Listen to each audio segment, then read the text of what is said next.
Yeah, I'm not a fan of the sweet potato in general. Now, there is one thing... No, hold on. You get some brown sugar and butter on that bad boy. Well, I mean, I've had it and it's tolerable, but whether I like it or not is not a thing. But here's the thing. Are you? When it comes to sweet potatoes, there's only one thing that I love that's made with sweet potatoes, and that's sweet potato chips. Never had. You ever had sweet potato? Have I had those? I've had those. Like Ruffles style potato chips. I don't know. I'm told I've had those before. They good. They real good. Nerdy, unqualified, and probably indistinguishable from rambling. Welcome to the A&D Show.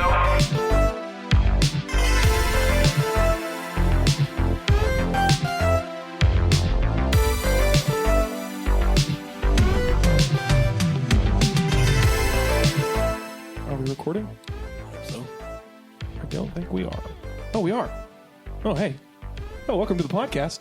Hello. Crap, that's not how we start this thing. Hello, and welcome to the A&D Show. I'm David. I'm Austin. And it is another week and another day, and it's time for another episode of the A&D Show. And Austin, we've got a great episode today. We've been teasing this episode for quite some time, and it's been an episode, interestingly enough, that's been in development for... Much like our topic, it's also been in development. For several months, because we are going to talk about a trip we went on recently that led to this conversation that we still haven't had yet because we've been saving it for the podcast. So that trip, let's just back up a little bit. Back into the year of our Lord, 2018. 18. We went on a trip. 2018. What? That's what I said. 18. 19. That's 2018. That's okay. Continue. I was about to call for the editor to roll that clip back for We the don't listener, have an editor. but I'm the editor, and I don't want to have to go back and do that. So probably won't. Anyway, so back in the year of our Lord 2018, we went to Indianapolis. We took a group of lively young adults. Fun people. Some of which listen to this podcast, most of which do not. Their loss. And we went to Indianapolis, and we just had a great. It was during the month of December, so it was a Christmassy shopping excursion. But what we didn't realize was that the mall we ended up at in Indianapolis, actually within that mall, there was a Tesla dealership. So once we found this out, naturally, we made a beeline. Yes. Because Tesla is a we're huge fans of Tesla. Right. And maybe not Elon Musk per se, but his work is excellent. All the great ones are weird. So much so that we have reached out to them to be a sponsor several times. To be honest, I've asked for free cars for sponsorship. At least twice now. I will do some video reviews. We'll do at least one episode of the podcast. David, Series 3s, which are having issues right now, so that's another... Yeah. But I'll even... Listen, Tesla, if you listen, even one of the broken ones, even ones that are busted. Yeah, I mean, I wouldn't want that because... As long as the battery range has about like 100 miles on it, I'll be fine. It's still valuable. I'll get a new battery later. But, so we've actually reached out to Tesla and to Elon directly, I believe, is what you did. You tweeted him directly. So... with not much luck yet, but we're holding out hope. Yeah, we'll do what we can. Basically, what happened was we went to the Tesla factory and we're just almost literally drooling all over these cars. Because for those of you listeners that have never seen or perhaps even never heard of a Tesla Motors automobile, they are a feat of engineering. They're beautiful. They're gorgeous looking. They are very, very comfortable and cozy, which we're going to get into. Like, why can't I get one of those cars like with like that look on the inside, but just for like $12? Well, that too. Because they just I don't know. The sharp. They just look so good on the inside. They look great on the inside. Look great on the outside. I'm a sucker. Like I don't get to go car shopping often, but when I do. And Haley can vouch for this. One of the first things that I look at is I want to see the dash cluster. How does the dash look? Mm-hmm. How does the center console look? Yep. I want to know what those things, how those are laid out. Do I like the layout of it? Does it look techie enough for me? Mm-hmm. I drive an Elantra, so I don't get those features. Nope. But when I bought her a car, one of the first things I looked at was the dash cluster and the center console. For me, there are two things that I look at. It's more of one of them is a look at. One of them is a look at with my behind, because one of the most important things to me is how does the seat feel Right. to you tush? You know what I'm saying? Everybody out there can resonate with how much it stinks to we drive can a get you car one of that those hurts. like taxi driver beaded seat covers. Nope. Those are actually really comfortable. That doesn't sound good to me at all. Spoiler alert: those are very comfortable. You'd be surprised. In a past life, I was also a taxi driver. So you believe in... Not true. It was my grandma. My grandma had a truck back in the day, and I borrowed it one day. She had one of those beaded seat covers I was going on to the say... seat. I think... Very cozy and comfortable. They're very, very, very comfortable. I think reincarnation is a topic for another episode. I'm not Hindu. But for me personally, one of the most important things, because I don't necessarily, at this point in my life, I don't necessarily drive a ton. I do drive. I have a commute to work every day that's roughly 45 minutes round trip. And then I do drive. I've got several friends that live in town about an hour and a half away, one way, or hour 45, depending on how you drive. And, so I do that, and I do a little bit of driving. But, I mean, I wouldn't say I do an excessive amount like I used to. But even the little bit of driving that I do in my car, and I've got a lovely car. It's an Impala, and it's of the 2008 variety. It's very comfortable. It's very comfortable. It's very spacious. It handles well. It's nice and quiet. Runs good. But the driver's seat, let me just explain to you why the seat is a huge deal to me. Because in my current vehicle, the driver's seat has what's called lower lumbar support.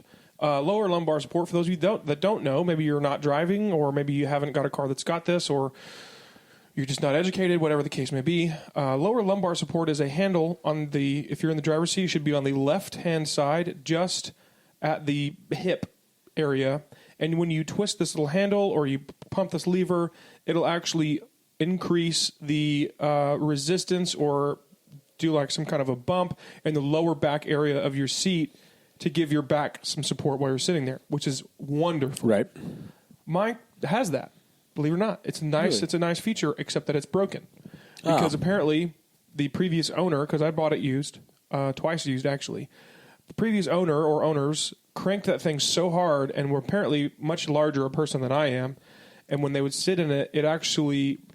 What happened is the back. If you were to open the back of the seat and look at the back of the car or the back of the seat, it would show you that the lower lumbar support is literally just a trapezoidal shaped piece of metal, like a bar like this. Right. That when you crank on it, it literally just twists it into the back of the seat against this kind of like Teflon runner that basically just pooches out the bottom end of the back of your seat into your back, and it works well, but. Because of the design of it and because of the, apparently it wasn't rated for the size of people that were using it before I got it. Of course. It basically broke the mechanism. And so it does work, but only for about 12 seconds, and then it'll pop. And then it's basically like you're sitting with your back over an empty hole. That's always good. That'll help. Yeah. And so for me, I've got some back issues, and what ends up happening is if I drive for any length of time, after I get out of the car, I have to stay standing or lay flat on the ground for about 15 or 20 minutes. Love it. To get my back to straighten back out. Probably and accurate. it is exhausting. Yeah. And horrible. And then also the other deal is, so that's why seats are a big deal to me. The other thing for me that's very important is the windshield. One of the things I can't stand about my car is the fact that the windshield, where the roof meets the windshield, is actually so low, and I'm a very, very tall person, right. And I'm tall from the waist up more than I am from the waist down, and so most of my height is from my belt line to the top of my head, which is more than half my height, right? So I'm sitting there, and the way the roof line runs, if I don't slouch significantly in my seat, the roof line actually comes so far down that I can't see cars in front of me.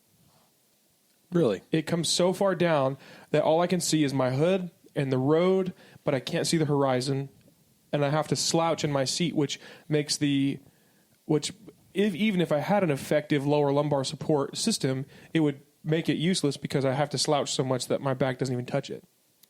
Because the windshield comes down. Surprises me. It's such a short windshield, it just bothers me. But anyway, so those are the first two things, and that was one of the things that I loved when I saw these Teslas. First of all, and you can attest to this, because you sat in the car after I did, or maybe before. They were cozy. Yeah, it was literally like some kind Like the hand of God. Yeah. Wrapped around your body, saying, "You know what? Cradling I'm here your for you." backside. It was great. Yeah. The only thing it lacked was literally being in heaven. It was great. It was an incredible, and the material, it was made of this really super fine grained leather. Very soft and very, very soft and breathable. Supple. And yeah, supple is a good word.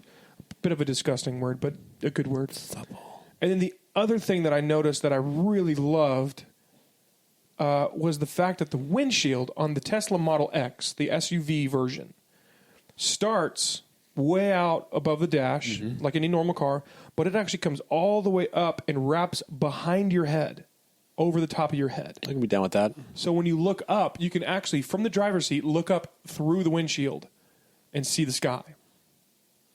And it's just giant curved panel glass windscreen, and it's incredible. I can be down with that. Not to mention, you got your 50-inch plasma TV sitting there nestled in the middle of the dashboard. So nice. But that brings me to the idea of where is auto technology going? 10 years ago, well, more than 10 years ago, because so the first car that I had with heated seats was a 2006 Mazda 6. Oh, that And the must have been seats nice. were perfect. No, take it back. I lied. My 98 Bravada had heated seats. Oh. The thing is, though, is that, 30 years ago, who would have ever thought that you could have heated seats? Who would have thought 20 years ago that you could have push button start? Who would have thought, even 10 years ago that you have cooled seats? I didn't know until I went to Florida that there are massaging seats. There are? So, all right, so listen, so we got in. I had to go down to Florida to do some IT work for the founder of our company at their house. Yeah. So we got to the airport. We're flying on a private plane, which is weird enough in itself. And so you land at the airport. They pull the cart up for you. They're carrying your bag as a car. It's just this is how the 1% live, and it was amazing. But so I'm getting in this car, and the guy next to me goes, "Hey," "push that button right there." Push his button, and there's like a footrest in the back seat. Well, that's nice. Push that button there. Push that button there. It's a massaging seat. The back seat was massaging me with my feet up like I was a king. In a recliner. In a recliner in a car. The only thing that would have made that better is if it had one of those old 90s, sleazy hotel room coin slots at the edge of the bed. Magic finger. Listen, it's just a vibe. Did you ever use one of those? No, gosh, no. Hilarious. I went on a couple of trips with my dad. Yeah. He was a truck driver back in the day, and we would end up at those kinds of hotels. And we never tried them out. We never just played with it or whatever, but my brother and I were with my dad one time on one of these trips, and my dad went out of the room for whatever reason, and we had a little quarter that we just found, and we just stuck it in there just to see what it would awesome. do.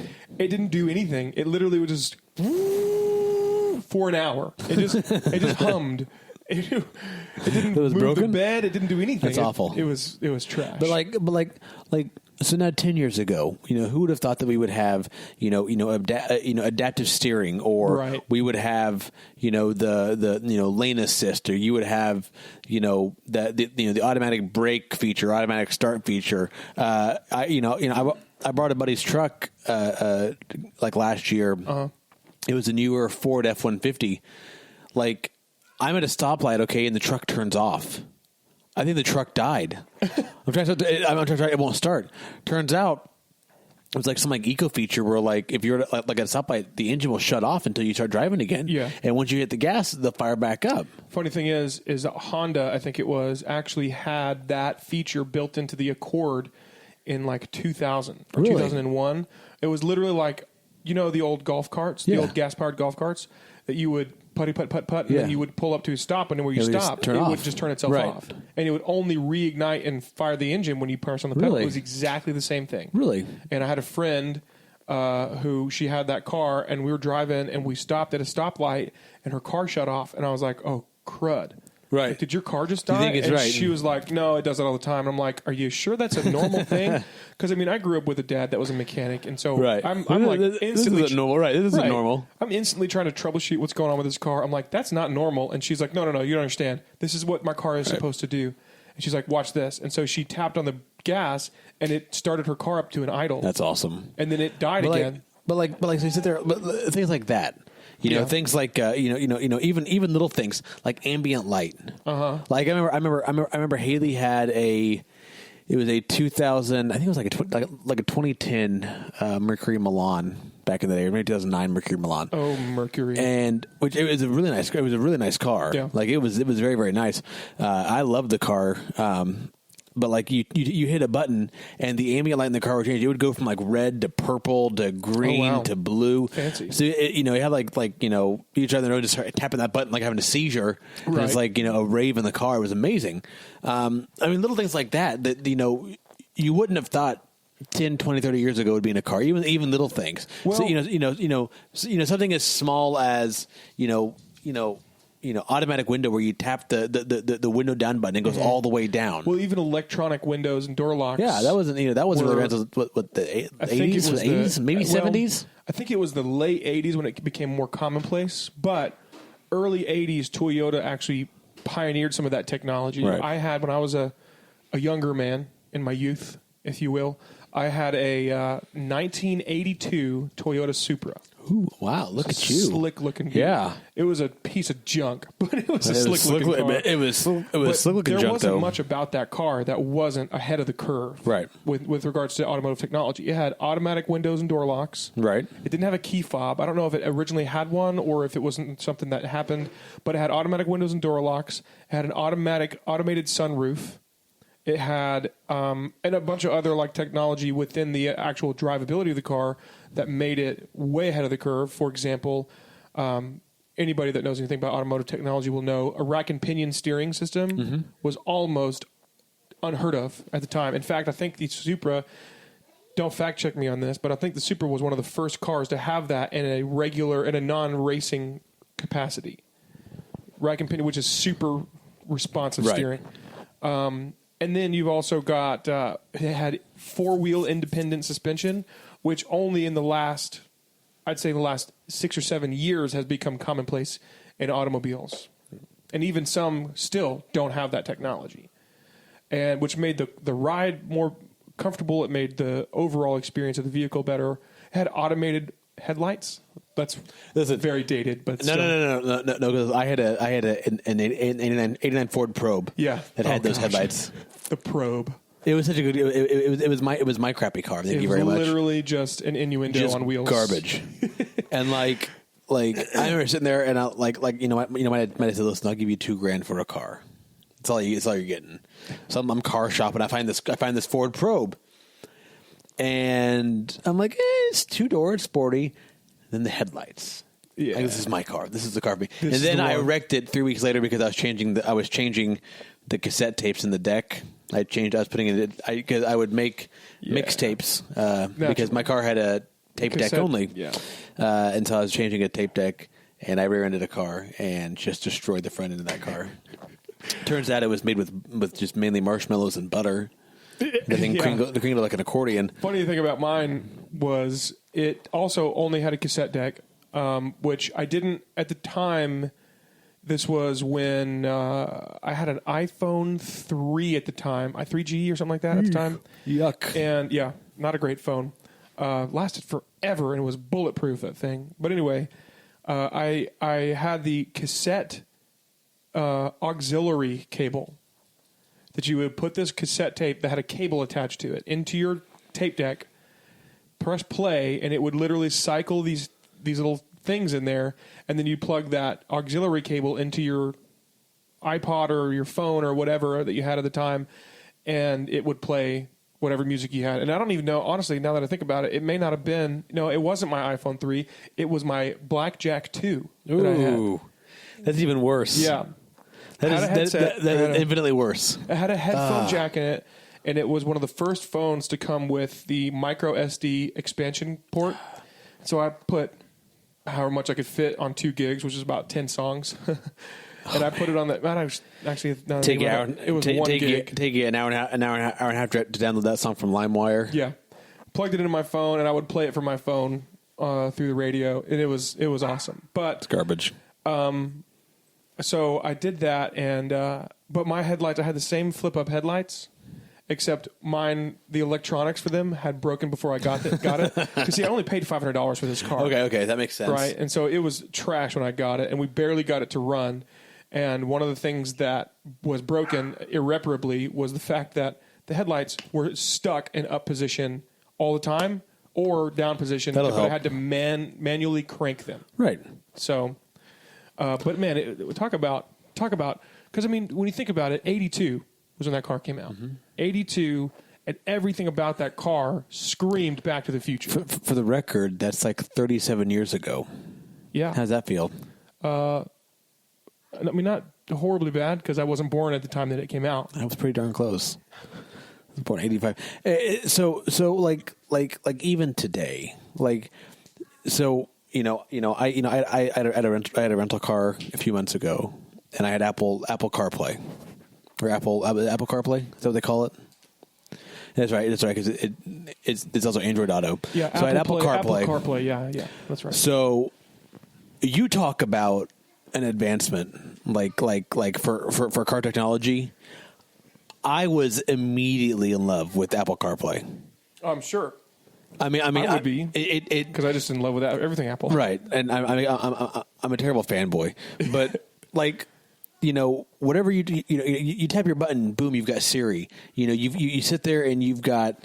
I was using maps because I was in Florida, so I was using the maps, and it worked out great. Yeah. I was using directions right. And all I was playing a podcast. I was playing Amazon Prime Music, and it worked perfect. You see the artist on the screen. I mean, it was beautiful. Yeah. The way the screen laid out was excellent. And the screen was probably the size of an iPad Mini. You can get them bigger, but in my situation, it was the best size of an iPad Mini in the car that I had. I had a Hyundai Tucson. But I mean, the picture or using it was beautiful because you plug your phone in and it immediately detects it, and immediately your phone is not integrated. See, my car doesn't have Bluetooth. Yeah, mine neither. So I drive around with AirPods. I drive around. I've got a cigarette lighter plugged in with a charging cable, sync cable, to charge my phone. And then I've also got the auxiliary cable plugged in to the radio because my car is fancy enough to have an auxiliary input, which I'm grateful for. Of course. But one of the things that it doesn't have is my phone, because I've got the XS Max now. Good choice. Interesting factoid for the listeners out there. Since we uploaded our XS Max review, I've actually upgraded to it, and everything in that video has been borne out. So if you haven't watched that video, go take a look. It's a great video. Quick shout out to our YouTube channel. We've got a lot of good content up there. So I've got the XS Max. Of course, I had the 8 before, and it was the same situation where it only has the lightning port, doesn't have a headset or headphone jack, and the charging port. And so you have to use both attachments in the same port, which becomes problematic whenever you're trying to plug your phone into the radio to listen to music, but also it needs to charge. And I love to listen to music. I love to hopefully we don't have any police that listen to our station, but I like to watch YouTube videos and Amazon movies and stuff whenever I'm traveling, just as a way of keeping my brain active so I don't fall asleep. No, it's good for you. Yeah, it's safe. But the problem is, especially with movies and TV shows and stuff like that, when you got your screen going and you're outputting audio to your radio, it takes a lot of battery. Right. And so you don't really think about this. And so there will be times like when I've driven to, let's just say, St. Louis and back. By the time I got to St. Louis, I'd get 3/4 of the way to St. Louis, and my phone would be almost dead. And I knew when I got there I wasn't going to have any way of charging it because whatever I'm going there to do, I'm going to be out and about and away from a wall. So I don't I'm not going to have a way to plug it up. And I don't want to have to go buy one of those dumb battery belt pack things because, I mean, nobody needs to be that kind of nerd, right? You have one of those, don't you? It's like a portable battery pack? Portable charger. Well, yeah, it's but it's in my bag. Like I don't use it unless my phone's going dead. Right. Well, I don't carry a backpack with me. I don't have one of those, and I don't want to buy one of those stupid like battery extending cable cases to your phone that make your phone like as big as a brick. It's like it's got a big old booty on it. Yeah, and they're just hideous. They're just horribly ugly. Even the Apple designed ones are ugly. But anyway, so 3/4 of the way to the trip, I have to unplug and plug my phone in and just listen to the dumb radio. Nobody likes the radio anymore. I do. Shut up. I listen to the radio. But, you get the idea. Radio is, we're going to start a radio show. We're on a radio show for all intents and purposes now, but I don't want to have to get restricted to listening to the radio. And so, but the idea of having CarPlay, like you're talking about, that's a huge plus. Great. That's something that takes away the need for you to even hold your phone because you can text, you can answer phone calls. You can't FaceTime yet, but I'm sure there will be a way to do it soon.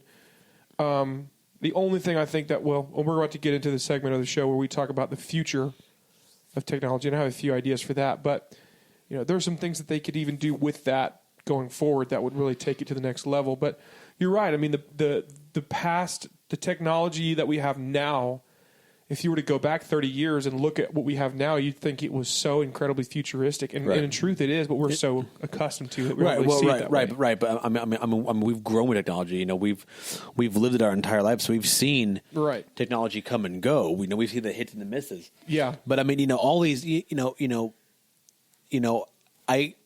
only technology I could think of that was probably a flop, like car wise. And because I think the car technology always kind of hits it right.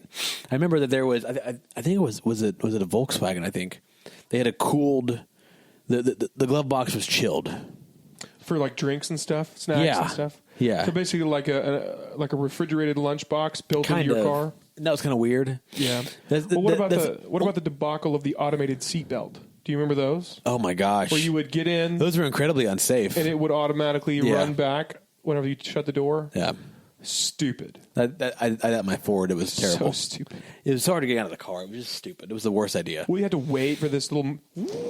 Yeah. What is an emergency? And then you're strapped in there like an idiot. Well, what happens if that mechanism fails?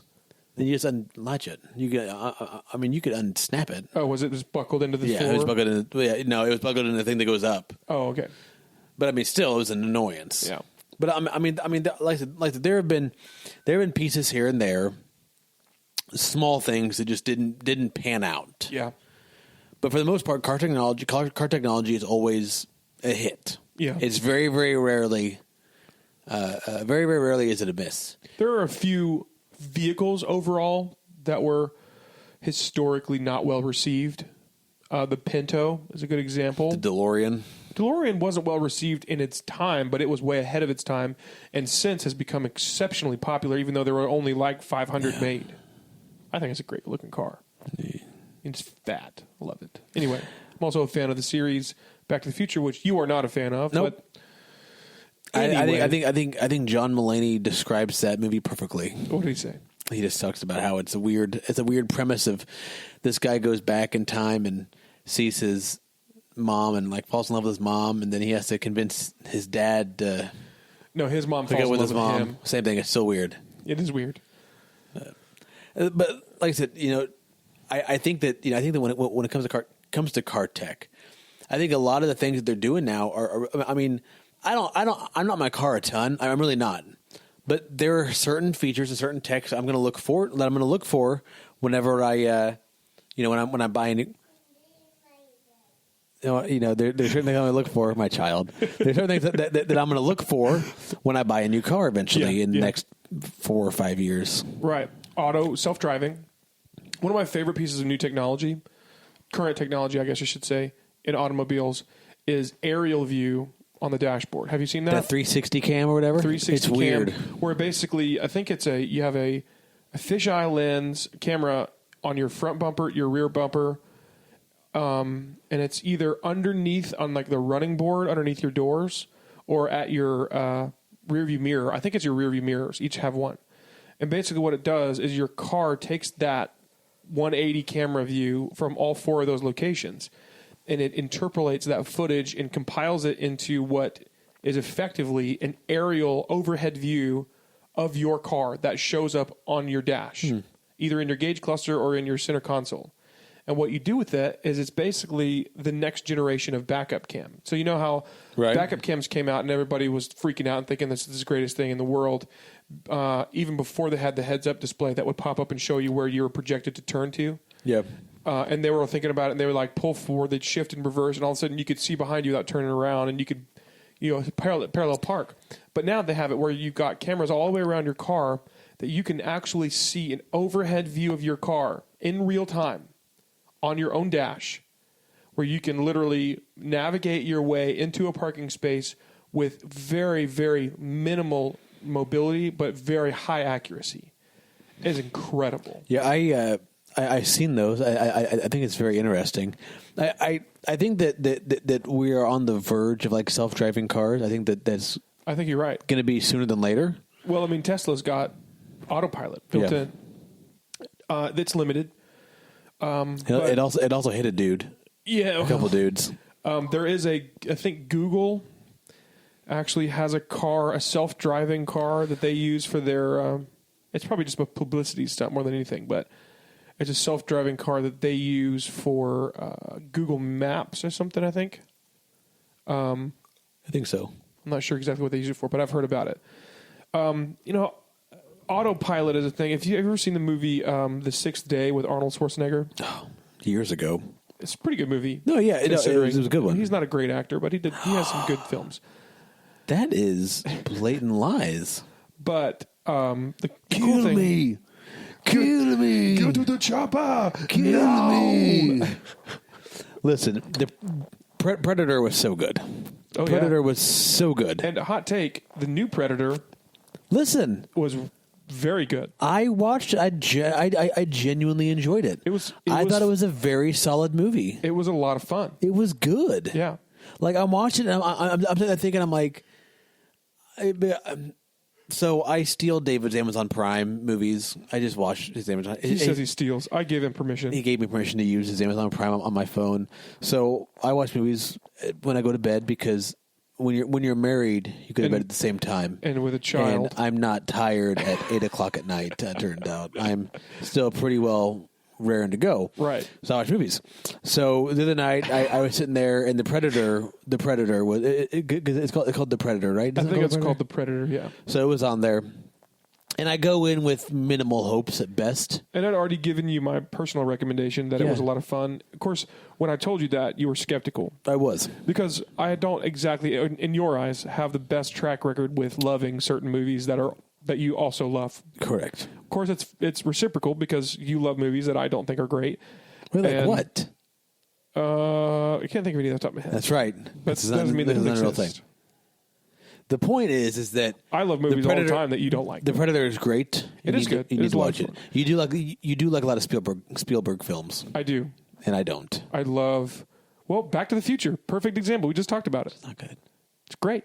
Not good. But anyway, I do. Like the second one's okay because it's like futuristic. Yeah. Back to the. It always reminds me of a Vine that I saw years ago where some kid bought like these the shoes, the shoes like the self tying like Nikes that they came out with. Yeah. And he goes.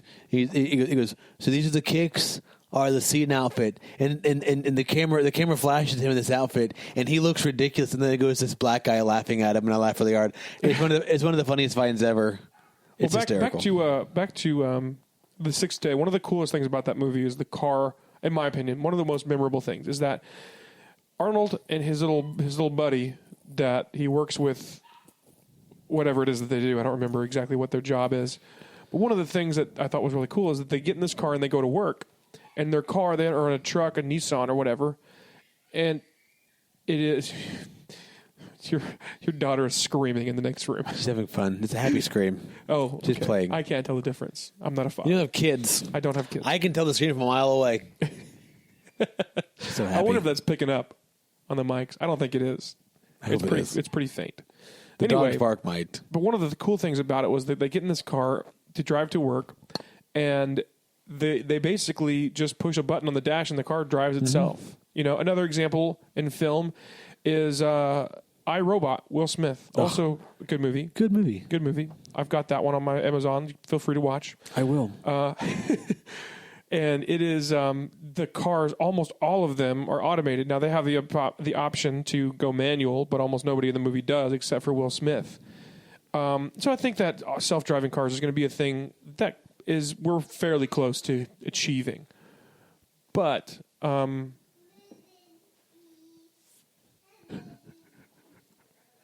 I love it. I love this studio. This seems like a good time to break for a commercial for sponsors. What do you say? Sure. Austin, did you know we have a website? We do. We do. We have a sweet website. Well, how did you make a website? You're not even a website doctor. I'll tell you. I Please got my do. doctorate in websiting. Hey. And what I did, let me just detail for you, just quickly. I'm all ears, and just quick. the excitement in my heart is palpable right now. Stop it. What I did was I went to, get this, Wix.com, Wix.com, and I signed us up for a website. You did? I did. And actually, they sponsor us, so technically, Thanks, Wix. technically, they gave us a website, but still, here's what happened. I went onto their website, I picked a theme from one of their thousands of professionally designed themes, or templates, or whatever you want to call them, and then I just like, bada bing, bada boom, drop this here, drop this hair, scalpel, stitch it up, bada bing, bada boom, you got a website. That's like when my grandma had surgery on her knee. Yeah, pretty much exactly the same as that, except less blood and bodily things and more website-y things. And check it out at AANDDSHOW.com. ANDshow.com. And say a quick thank you to our sponsor, Wix.com, for their support. Go sign up for their programs, and then also, yeah. And we're back. What a great word from our sponsors. Love them. Yeah, same.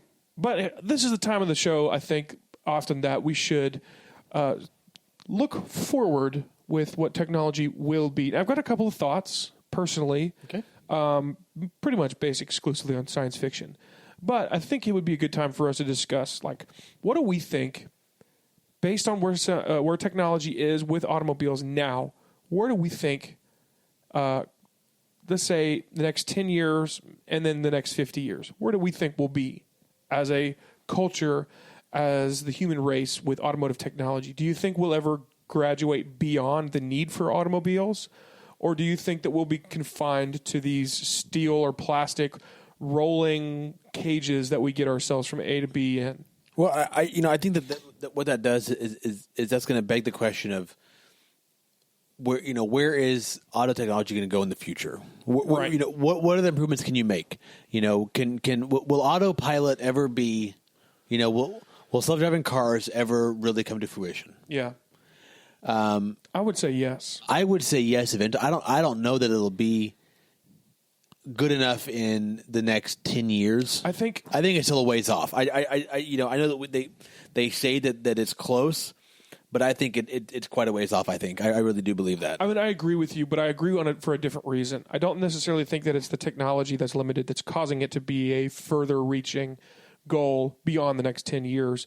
I think more likely than not, with the way that the political landscape is of America and the world at this point, particularly in the United States, I think that more than likely what will end up becoming the future of self-driving automobiles, because the technology is there, and I think with intention and with refinement, it could be made into something that would be beneficial and would work the way it's designed to work. The problem then isn't, does the technology do what it's supposed to do, keep you on the road, keep you safe, keep you in the speed limit, get you to A and B. The problem is not whether the technology will work, it's whether or not the rest of the people not using that technology will work with that technology operating autonomously, right?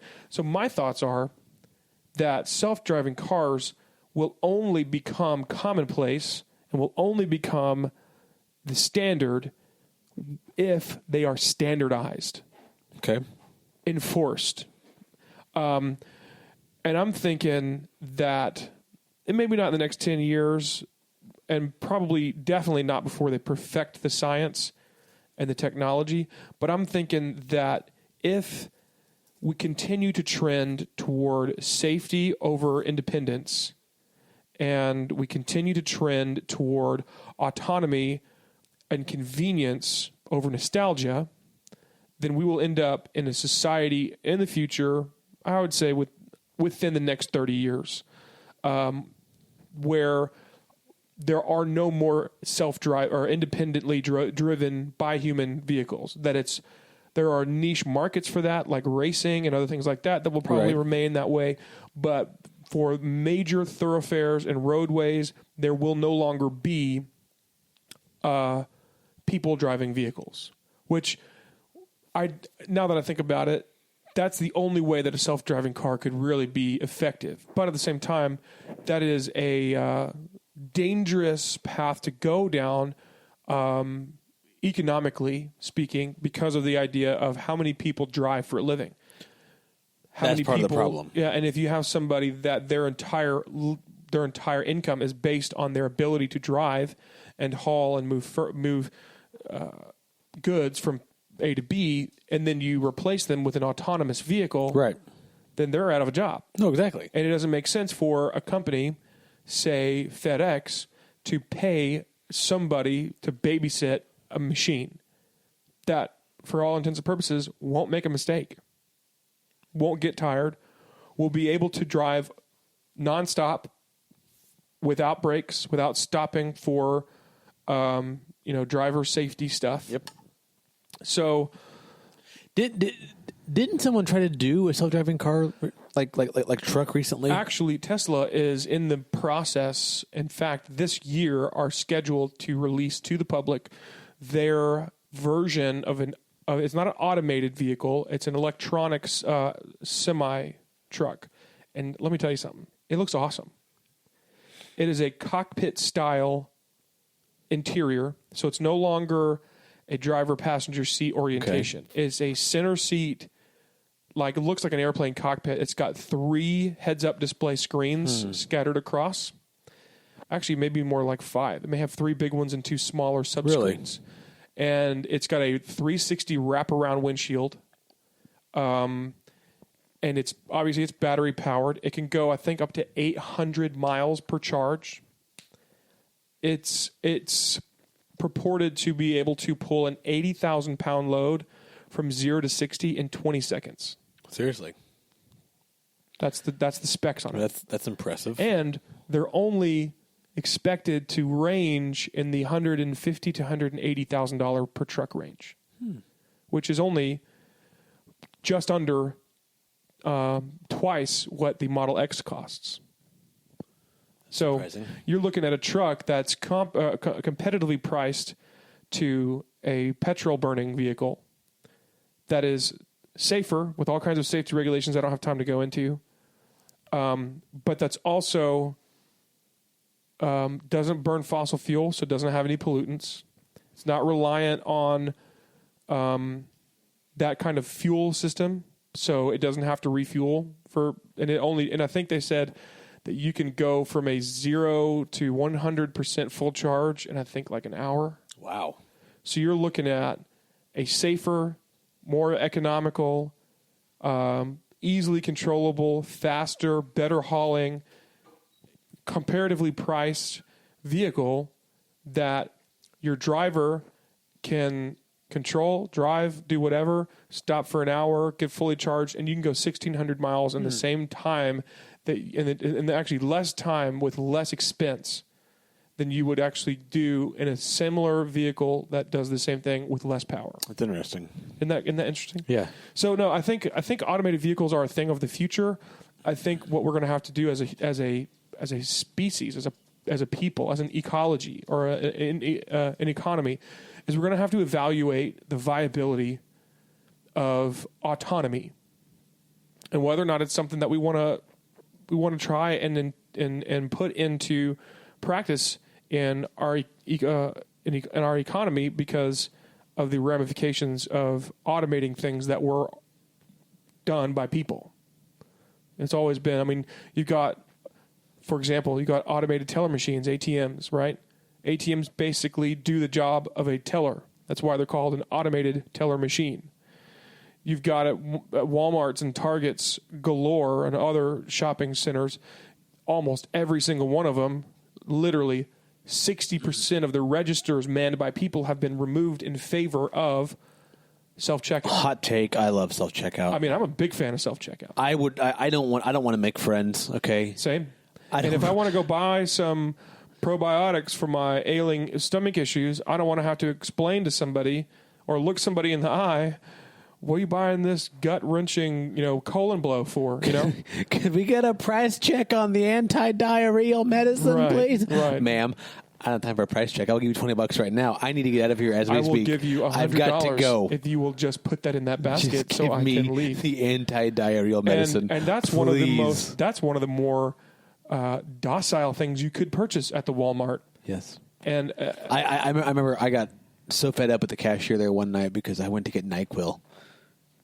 Did she card you on it? Do you have your ID? I forgot my ID. course. Like I live at the time I lived at home. I was in Trilla, and I went in with Haley and I were dating, and I went to get medicine for my mom. My mom was sick. I went to get some NyQuil. Not a big deal. Well, do you have your ID? I'm sorry, I forgot it. I'm sorry. Sorry, I'm not going to sell this to you. And she wouldn't sell it to me, and I lost it. I had a very unchristian moment in that Walmart, and I said, "Ma'am, this is ridiculous. I know you're doing your job, but this is dumb. It is easy. It would be easier for me to go buy a half pint of whiskey as opposed to buying NyQuil." Right.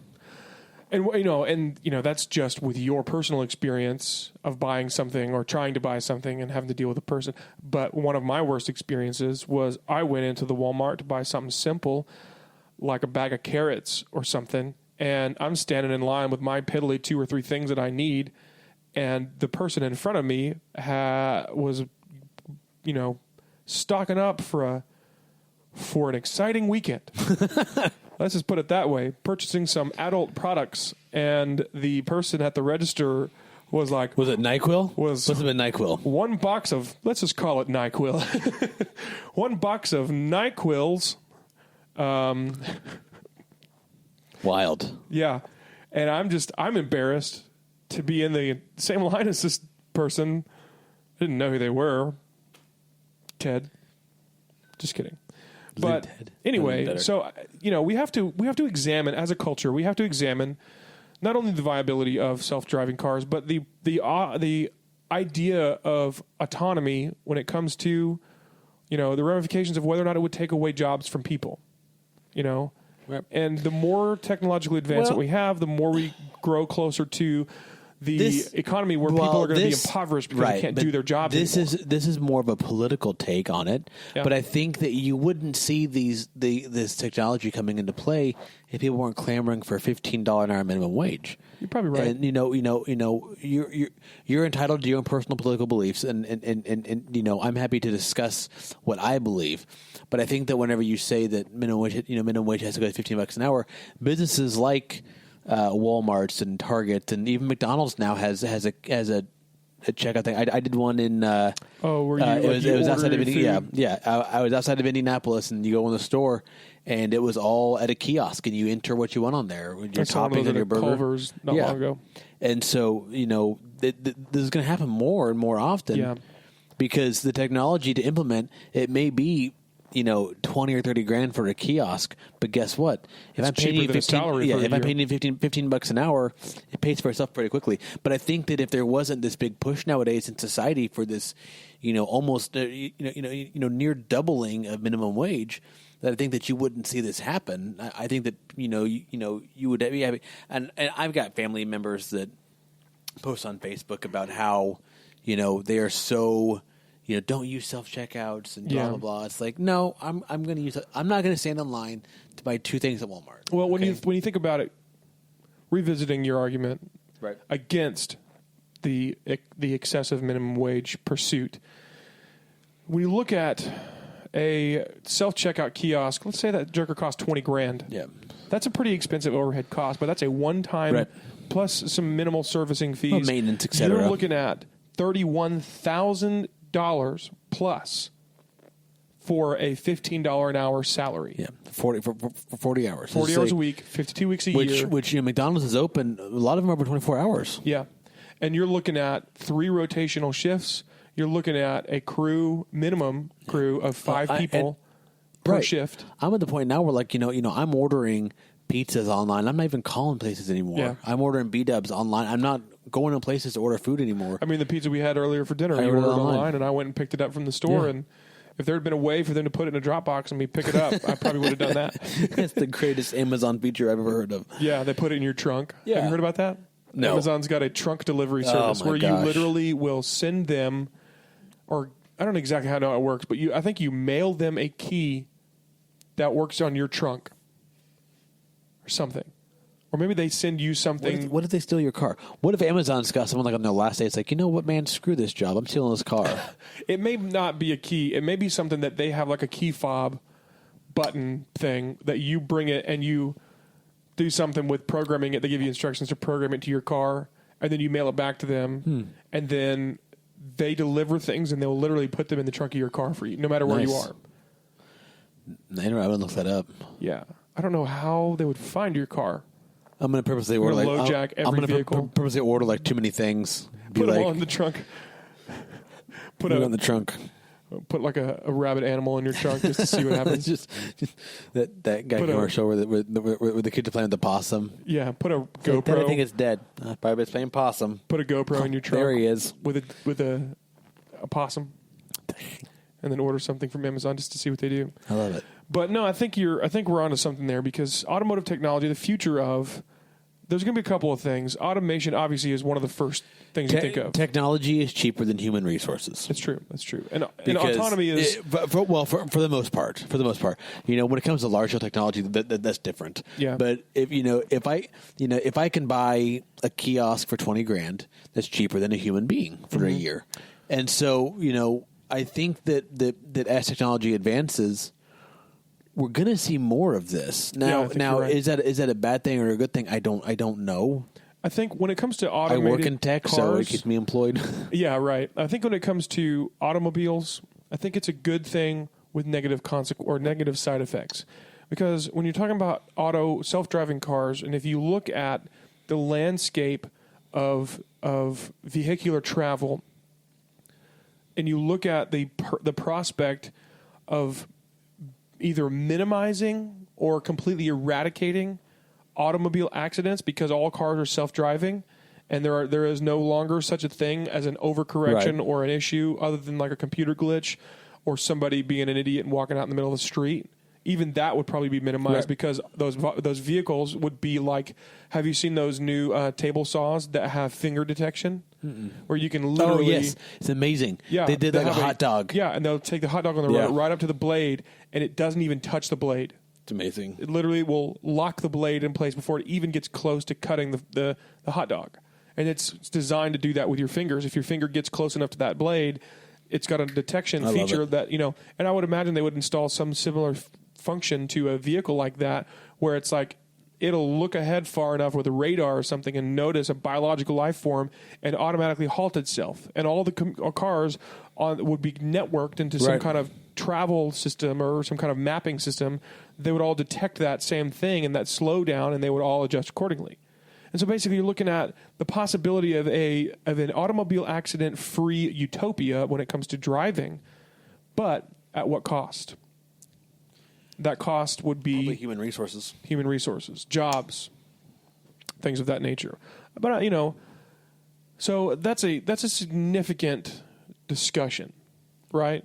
One less significant discussion, flying cars.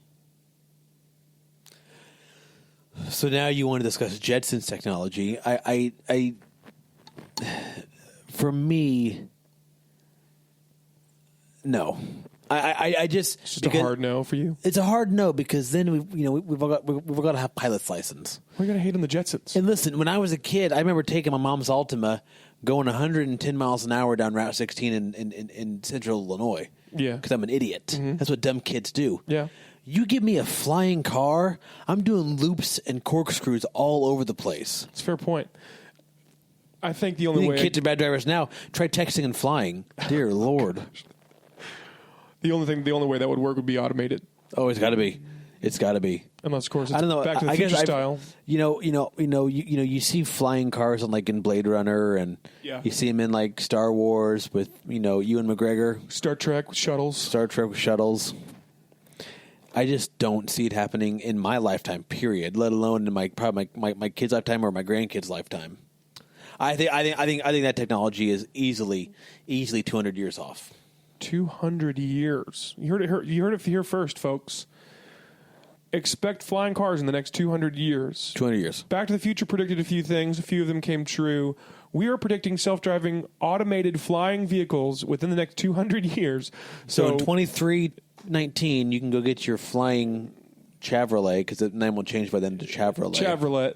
It'd be well, at that time we'll be owned by the French. The French. They're gonna finally set up their game and That would be... get some We gall. would lose French toast. It would just be toast. Just fries, just fries. Or just potato sticks. Hot, crispy potato sticks. Freedom That was my fries. nickname in high school. I remember when they were calling French fries freedom fries. Oh, That gosh, that was the lamest troll job by Americans ever. See, 100% lame. I mean, it kind of worked, though, because now it's almost unheard of for you to go to a burger joint, and order French fries. It's like burger and fries. Well, but I was or called, waffle fries if you're at the Chick-fil-A. I was called French fries. I think I called French fries. Quick question. Unrelated to technology. Oh, good. In the hierarchy that is the French fry world, what French fry reigns supreme? The shoestring. The shoestring, like Steak and Shake? Well, just like that, like McDonald's. Here's my breakdown. Okay. Yeah. And I've had this discussion multiple times, and I'm correct on this. Your wife is literally shaking her head. Number across the one room. is always going to be just like regular fries, like McDonald's, Steak and Shake, Freddy's, whatever you want to call it. Yeah. Followed probably by waffle, mainly Chick-fil-A waffle fries with Chick-fil-A sauce for dipping. Come on, son. And then we're going to go with probably crinkle, probably crinkle. Ooh. See, you lost me there. But then I got tots after that. Tots don't count. That's not a French fry. Shut up, Satan. Coming up next is probably, I guess steak fries. Steak fries are an actual French. There's so much potato. I don't like it, yeah. And then number 6 is sweet potato fries. Okay, sweet potato fries. Sweet potato fries, that is an abomination to God. Yeah, I'm not a fan of the sweet potato in general. Now, there is one thing. No, hold on. You get some brown sugar and butter on that bad boy. Well, I mean, I've had it and it's tolerable, but whether I like it or David. not is not a thing. But here's the thing: are when it you? comes to sweet potatoes, there's only one thing that I love that's made with sweet potatoes, and that's sweet potato chips. Never had. Ever had sweet potato? Have I had those? I've had those. Like Ruffles style potato chips. I That are don't made from know. sweet potatoes? I'm told I've had those before. They good. They real good. I don't know. To me, if I'm having fries, I want fries. I don't want steak fry. I don't need a potato. If I wanted a potato, I would have ordered the potato. I ordered fries. Have you seen those steak fries they're actually not even called fries. They're called literal potato wedges. Which, if you have them from the right place, They're and you gross. have them cooked good, Nope, they're gross. They can be good. But there's just Tater so tots much are a potato. fry. Tater tots are a fry. No, tater tots dare are not you? a fry. Why because not a fry? if tater tots are a fry, then hash browns are also a fry. It's not the same thing. It's literally the same thing. It's One not of the them same thing. is in a nugget. Tater Tater tots are not a breakfast food. Tater tots they're tots. You're thinking of the hash brown nuggets. No, because Hash those rounds. are also They're called hash potato rounds olays from Taco No, John's. They're called hash and rounds. They are the same. They're hash browns at Hardee's. Nope. And they're not Not what I'm thinking fries. They're the round little hash brown But things. I'm talking about hash browns, Or you like get the at stick at at the Waffle McDonald's. House. But that's not the same thing. Tater tots are a fry. Tater tots are not a fry. This is a garbage discussion. I'm getting teamed up on it. I don't like it. Tater tots are a fry. How dare you? Tater tots are not a fry. They're a fry. That is all there is to say. You're wrong. I am right. Wrong. Right.